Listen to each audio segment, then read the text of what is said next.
Hey, I'm Alex Radcliffe from Board Game Co., and this is another week in review video. Game news, weeks, announcements, all the usual stuff. And first of all, I'm slowly starting to migrate back to sweaters.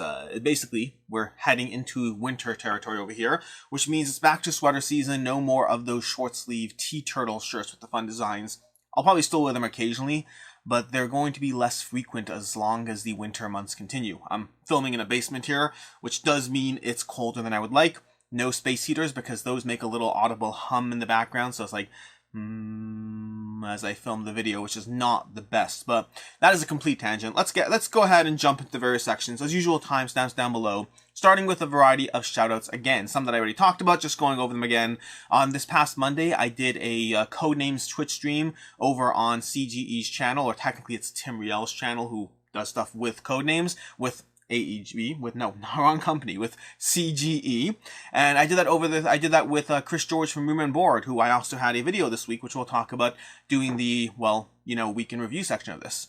Then I also, upcoming on Sunday, tomorrow at 2 p.m. Eastern Standard Time, I think, I did a video with Hungry Gamer. He has a regular ongoing series called Boards and Brews, where you talk about board games while drinking something. And I did it once before with him a while ago. I really enjoyed it. It's just a fun way to talk about board games, things going on. This one was a little Kickstarter focused. What games we're excited for, what's currently on Kickstarter, what we're excited for now, what we're waiting for it to arrive, general stuff like that, and general things about the hobby. It's going to be about an hour and a half of us talking, just talking. He's doing a premiere, so it's when I say 2 p.m. Eastern Standard Time, it's a premiere, which means if you hop on by, he and I will be in the chat intermittently going back and forth, talking about the video, so you can join in on the conversation. And then lastly, Jamie Stegmeyer, who I've talked about plenty of times in the past, but he's known for his board games. I like some of his board games, but that's not the main thing I like about him. I like his presence and space in the industry. I think that he has a lot of smart and intelligent things to say that come from a place of knowledge, a place of really knowing different sides of things, and I really appreciate his blog and his videos and his content. I appreciate that far more than his board games, which I like. Viticulture, which I still need to review, is an amazing game, but I like his content more. But either way, he had a little blog post this week in his newsletter talking about City of the Great Machine, which is an active Kickstarter. And he was comparing the way they do stretch goals, like every stretch goal is revealed with a little video of gears turning and then showing what's up. And he was talking about that and Hearthstone, which has their blister packs popping open. And he's just going into the mental connections of trying to give someone something to be excited about. And the delivery method does matter. When people have their delivery method, their news, their announcement. I mean, even the most basic example would be you could tell people they unlocked another miniature, or you could show the miniature. You could show the miniature, or you could have a rotating 3D render. You could have a rotating 3D render, or you could have an unlock announcement with graphics popping up. Giving people reasons to be excited about the next thing does feed into the marketing hype. It's a win-win. The people are more excited, and you're still doing the whole stretch goal situation. But I really just appreciated the article, and I went and then watched a bunch of the City of the Great Machine videos about the stretch goal announcements. From there, we move to game conversations, game news. So first of all, Robinson Crusoe, the Pledge Manager is closing. So if you haven't finished out your Pledge Manager on Gamefound, make sure to check that out. As usual, links to everything we talk about in the description down below. Elder Scrolls Skyrim is coming to Gamefound coming to Gamefound on November 2nd. This is probably not news to you, but I don't know when they announced the date officially, but I don't think I realized it properly I think it was before last week. This should have been in last week's Week in Review. But either way, in case you missed it, that will be a thing. Although you shouldn't have missed it because you probably watched, or you should have watched, my video went up on Friday about upcoming Kickstarters, and that would definitely, upcoming Kickstarters and Gamefound, and that would definitely be in there. We have the Dark Quarter. Sorry about that. We have the Dark Quarter. Basically, Lucky Duck and Van Ryder basically said they're doing something together coming 2022. We don't know a lot about it, but it's the Dark Quarter. I might be an IP-based thing. I'm not entirely. I saw a few comments that wasn't totally clear on what it was or wasn't. But Lucky Duck and Van Ryder teaming up is already something interesting to me just in and of itself. We have Maul Peak, which is in my notes. Maul Peak. Oh, that's what it is. I'm trying to remember what Maul Peak was. I was like, what is it from? That's from Pencil First Games. Pencil First Games, who did Skulk Hollow. So they did Skulk Hollow. They have a upcoming Kickstarter sequel to Skulk Hollow called Maul Peak. I just had my notes attached to the camera. I had my notes. I was like, what's Maul Peak? I totally forgot what that was.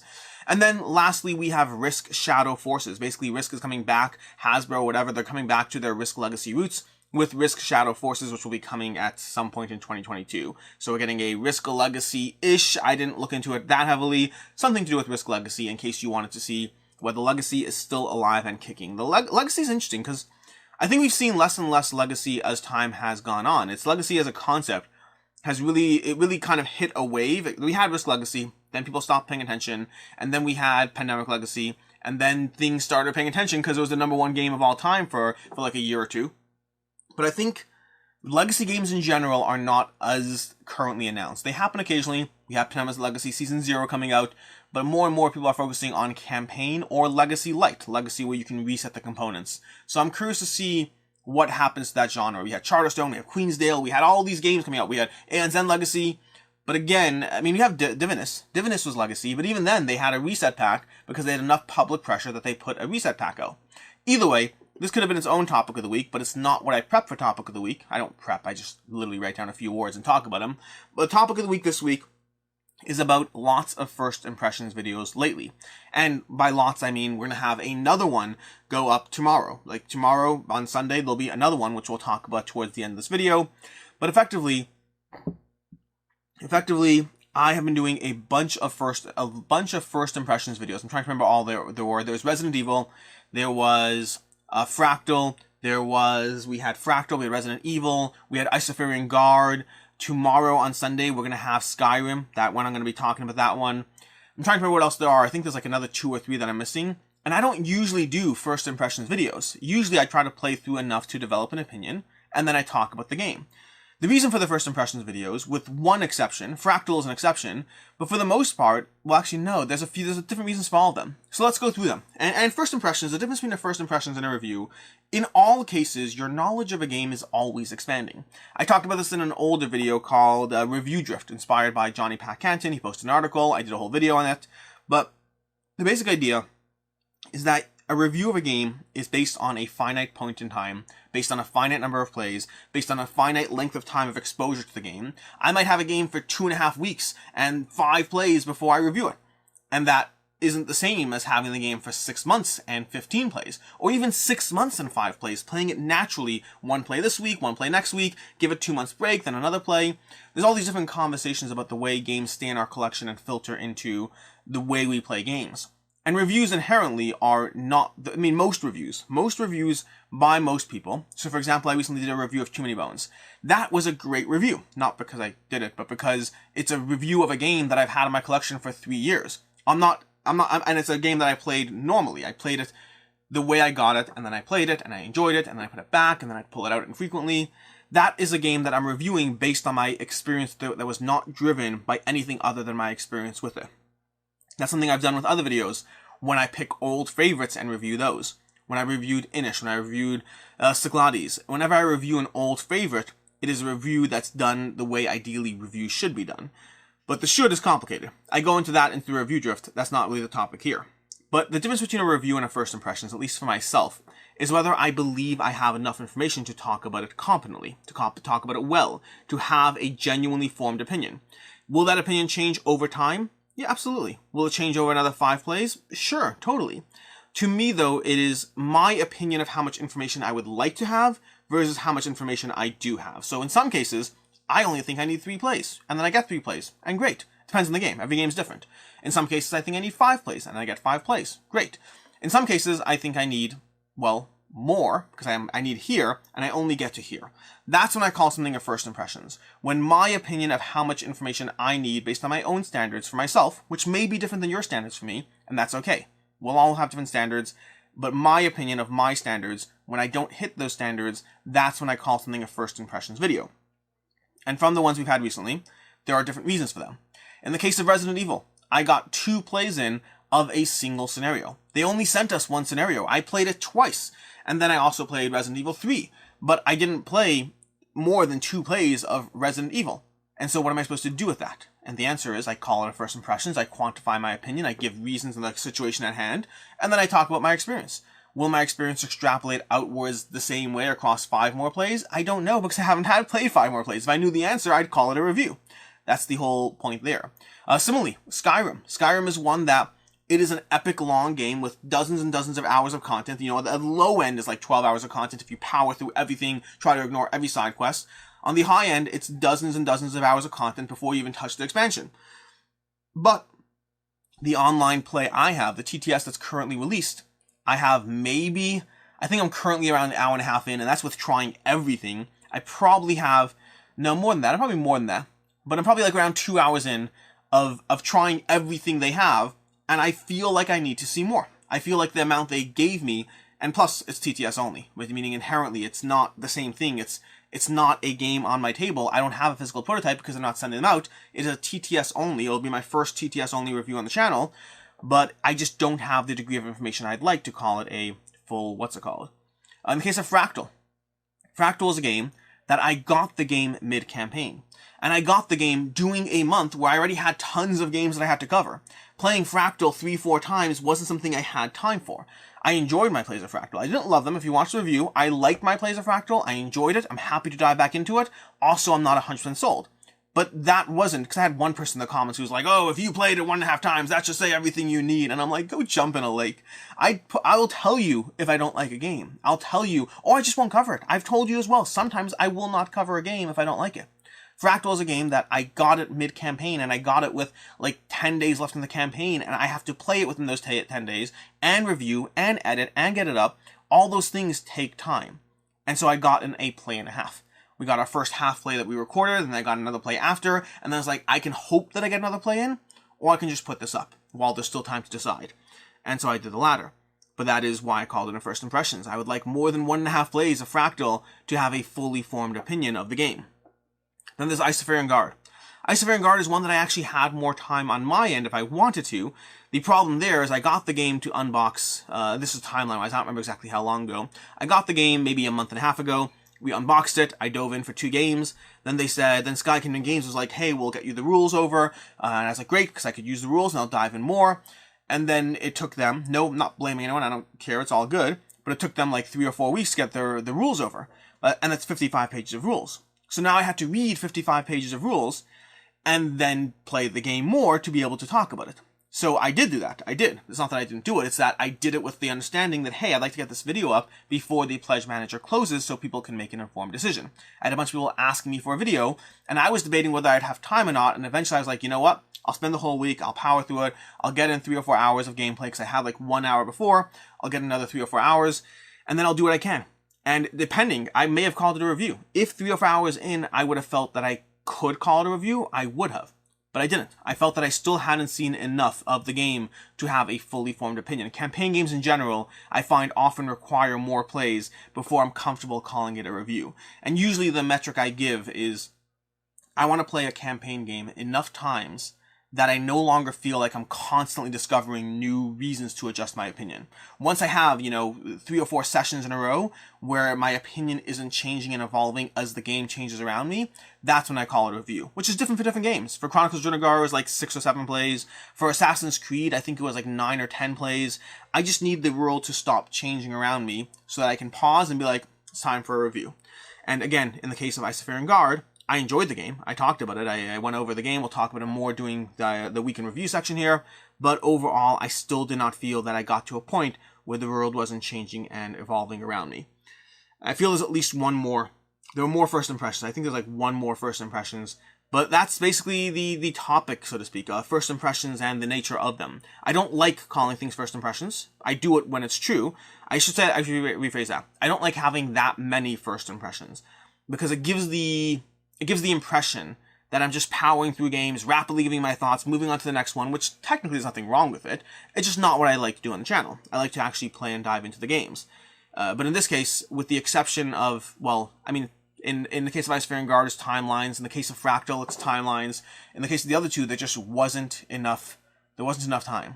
But when I usually get a game properly, like a month before a campaign, I usually dive into it. Like I had someone commenting on my Lords of Ragnarok reviews, like, oh, you had the game for 3 days and you developed an opinion. No, I had the game for multiple weeks and I developed an opinion. It was not over the course of 3 days. In any case, let's go ahead and dive into... Oh, and speaking of which, there'll probably be a video coming up soon at some point. speaking of Lords of Ragnarok and First Impressions, you may have noticed it with Isofarian Guard. I am experimenting right now with different aspects of my review structure, and at some point over the next week or two, I'll likely be doing a video where I go over my review structure, where I talk about the things I've done in the past, the things I'm experimenting with, and then ask for your opinion of what works for you. It'll be a full video, so you don't have to pay that much attention right now. The general idea is I will always do what feels natural for myself. I will always try to prioritize doing a video that I enjoy, putting out content that I enjoy. But there also is overlap in terms of the things I can do that people want, that's no skin off my back, so to speak. So in other words, if I can accommodate and adjust the way I present information in ways that are most desired by many people, I'll do it. A good example would be the ratings. The ratings for, I'm ambivalent as to whether I include ratings in my reviews. It doesn't really bother me either way. I started doing it because people asked for it, and then I've also gotten pushback on them, so I'll be talking about it and asking for feedback on my rating system, whether to include ratings or not, how to include ratings, should I adjust my scale. I'll be having those conversations. And by adjust my scale, I mean to a 10-point system. Either way, I will go over this in a full dedicated video at some point, likely in the next 2 weeks. There'll be a full video going over things and asking for your opinion. But we'll deal with that another time. That is tomorrow's problem. Which brings us to the weekend review. What I played. And speaking of what I played, I have around 12 minutes until I'll be playing Terraforming Mars. I have people showing up in 12 minutes from now, and I told them to be quiet if I didn't give them the all clear. So, that's not what I played, that's what I will be playing. But let's go ahead, let's go through what I played. Starting with, let's go back, over here. So, we have, speaking of which, we have Elder Scrolls. Speaking of Elder Scrolls, I continue my plays of Skyrim, the Skyrim over on TTS. We have Resident Evil 3, the board game. I dove into Resident Evil 3. Basically, Resident Evil I've already played multiple times, and I'm playing Resident Evil 3. That's the last Kickstarter that Steamforged did in the series. Again, it goes Resident Evil 3, then 1. I got another play of Rift Force in. Rift Force is a little dueling game from Capstone. I should have it's not going to be a dedicated review. I filmed a video about some really solid two-player head-to-head experiences. Rift Force shows up in that, as does Air, Land, and Sea, which is the next game I played. I played some Air, Land, and Sea, specifically the Critters at War version. I have Rift Force again. We have Garinto, which technically is a two-player game, but it's an abstract. That wasn't the point of this video, so that one's not showing up in there. But Garinto from Grand Gamers Guild is one that I want to play the team version first. Speaking of fully comprehensive whatever, it's a game where I heard that the team version of the game is really solid, so while I've played it multiple times at 2 players so far, and I've enjoyed it at 2 players, I'll have a review at some point, I want to try the team version, and then I'll put out my video or opinion or all that stuff. Rec Raiders from KTBG. I need to review that one at some point. Maybe I'll do a series of them. Maybe I'll do I'll have to figure out how I want to do them. I'm starting to bundle some reviews just because I'm otherwise falling way too behind. So I'm putting some games together when they fit together. But Rec Raiders, we'll do that a review of that at some point. I think Rec Raiders so far, no, Creature Comforts. Creature Comforts I think is my favorite KTBG game, and I think Rec Raiders is my second favorite after that. And they currently have Power Plants over on Kickstarter, which I enjoy, but Rec Raiders I enjoy more. Then we have Maquis. Gotten multiple plays of Maquis. 1, 2, 3, 4. 4 plays of Maquis. Okay, 4 plays. Maquis is a fun little solo game. I actually have, I'll have a review up of that one soon enough. We have Miyabi. Gotten a play of Miyabi. It's a Haba game that I played with Ricky and Rena. Fun little tile laying game. At some point I'll probably have coverage of it. I don't know exactly when. There's many games I want to talk about all the games I play. I want to review all the games I play. Practically speaking, I can't. I play a lot of games every single week, and I only get out 4 or 5 reviews a week, or 3 to 5 reviews a week, so I don't know when I'll get coverage of Miyabi. I enjoy it. I'm not in love with it. I enjoy it. Happy to play it. Not asking for it. We have Sunset Over Water. That was a fun one. Sunset Over Water by Pencil First Games. It's one that it really surprised me. I wasn't expecting to really like it. I've had it in my collection for a year now maybe, and I really enjoyed it. Still lighter, still middle ground, but I really enjoyed it. Through the Ages. I played Through the Ages. It's been a long time. I managed to pull out Through the Ages. Amazing game from CG, Czech Games Edition. Amazing game. Love Through the Ages. It's not one I get played often, at least in person, actual without using the app, but it's a really solid game. We have Aquatica. Aquatica, which is another good game. It's been a good week for playing some of my old favorites here. Some new stuff too. But Aquatica, always amazing. Really enjoy playing that one. I got in a play of Beast over on Sunday. It was a live play on Twitch or somewhere. I think it's on Twitch. I'll try to throw a link down below if I remember. But basically, I played Beast. Still really loving that one. Really, really solid game. And I got a TTS game done in like an hour and 20 minutes, which is really solid. 3-player beast with one of their scenarios. They're called contracts, the various scenarios. Rolling Heights. I did indeed play Rolling Heights. That's been on my table the last few weeks, and it's here again. We'll talk about that later. But yeah, Rolling Heights from AEG. Really enjoy that one. We'll talk about it more at the end of the video. Isofarian Guard. We got in a bunch of plays of Isofarian Guard. Like I told you, my plan was to power through it this week. Then Codenames, got in a whole bunch of plays of Codenames. That was the Twitch live stream I talked about earlier. Then more Isofarian Guard, Mythic Mischief. I got in a few solo plays of Mythic Mischief. Basically, they sent me the solo components at Origins, whatever it was, and I put up a solo play video, which you're going to see, later today, actually. Later today, you'll have a solo play video of Mythic Mischief. Later today, you'll have a solo play video of Mythic Mischief. So if you're interested in the solo mode, you can check that out. The Pledge Manager is not closing, but some of the options in the Pledge Manager are being limited shortly. So if you're interested, check them out before you lose, like the deluxe box or any of that. Then Rolling Heights again. Too Many Bones Undertow. Undertow. So for context, in my app, I always have Too Many Bones tagged as Undertow, but Too Many Bones, I got in more plays of Too Many Bones. I actually did a film playthrough that's probably going to go up next week, probably with a lot of mistakes. That's just the way it is. We got in another game of Skyrim, and I think that's everything, unless I forgot stuff, which I usually do. And with that, let's go to the week in review. Now, technically, I have 7 minutes left of this video before guests show up. Week in review. So, Saturday, I did a review for Rush MD. Rush MD is a game from Artipia Games, and it's a real-time placement game of placing different doctors and nurses. Really enjoyed it. It falls into the real-time category, which means that I like it. I'm always happy to play it. Not when I feel the need to own. It's one that will not be staying in my collection, but it's one, I enjoyed playing it. Really had fun with it. I just don't keep real-time games. I always want to. Like Escape Curse of the Temple is always a good example there. I always want to get it back, but then I don't actually play them. They're theoretically fun. For me, they usually don't really knock it out of the park, with the exception of Project Elite behind me. Then later on Saturday, we had Power Plants, a review of Power Plants. Like I said already, that one is I gave the one a 3 out of 5. I enjoy it, but I don't love it. It's one that it's fast, it's punchy. Again, always happy to play that one. That one I am keeping or backing, whatever, I guess, because it's a prototype. But it's one that is lower tiered in my KTBG ratings.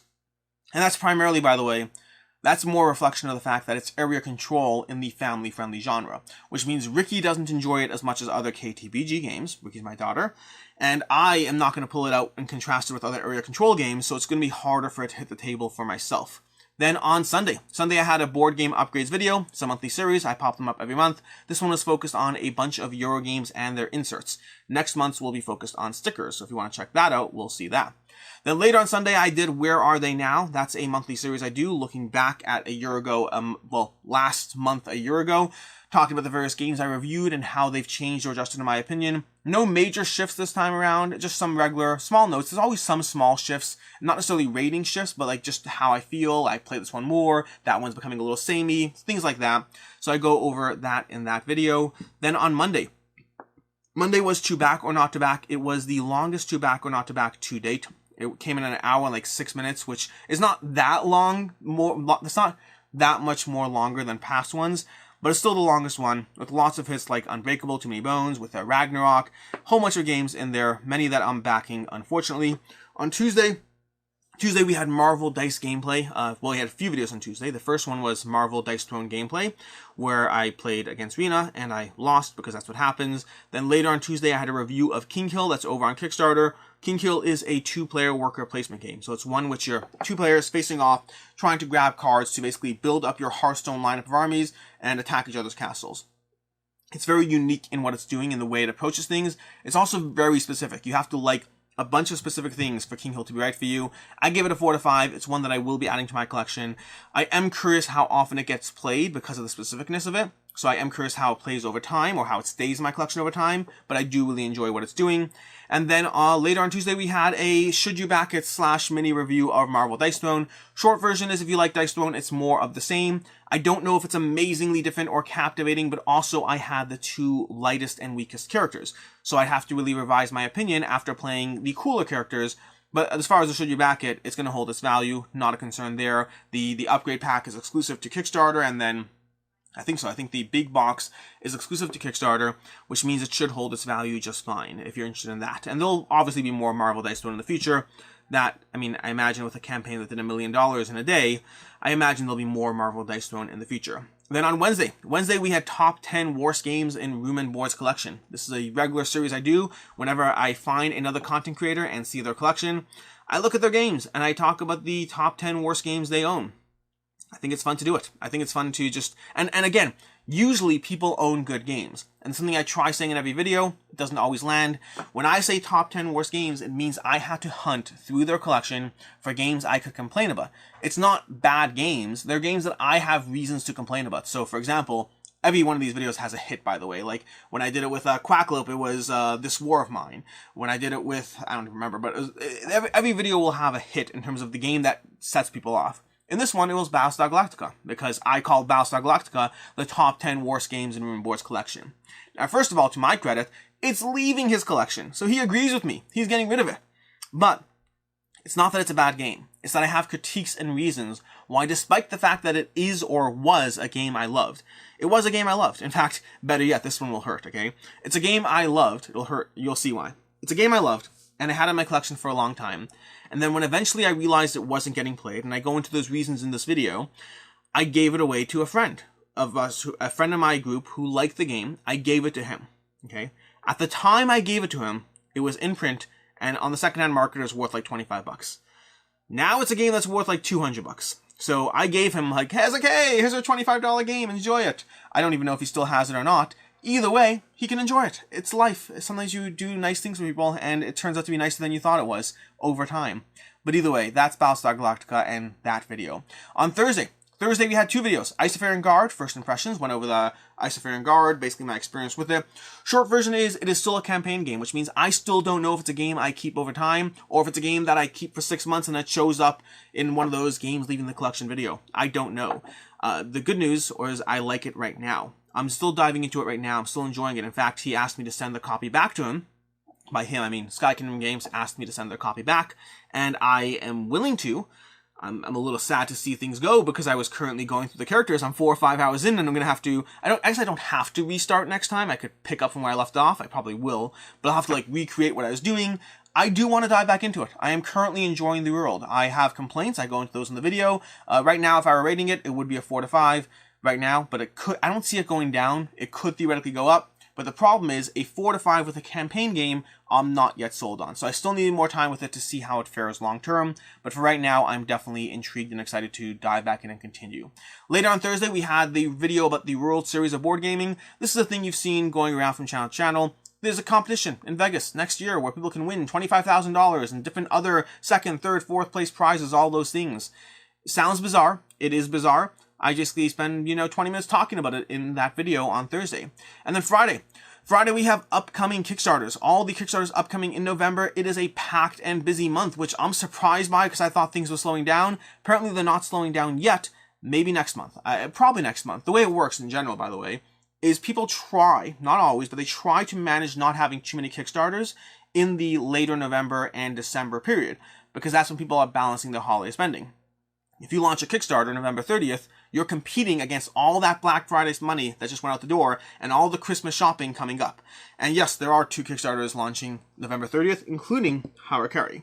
The good news, it's not totally bad news for them, because while they're launching November 30th, many other bigger campaigns are slowly backing away once you hit the second half of November and through December. So yes, you can still launch, because most people are not, and so the money still kind of works its way out. The point is, Kickstarter tends to be a little lighter in the second half of November, all the way through December, and into the first half of January. And then it starts picking up again in January. That's at least the past 2 years, or since I've been paying attention, I assume that will continue longer. And then today we have 2 videos going up. First of all, we have a review for Megapulse. That will be an upcoming Kickstarter. Speaking of which, second half of November, I believe. No, that's not true. First half of November. And then we have Mythic Mischief solo play going up as well. So you can check out those 2 videos going up on the channel. And again, like I said already, the pledge manager for Mythic Mischief is closing. Mythic Mischief, I'm looking forward to doing one of those, my top 10 favorite Kickstarters of the year, because I already know 2 of the games that are in that list. I mean, I guess you probably know one of them now, but I already know 2 of them, and I have to look through the rest of my Kickstarters to see what else makes that list.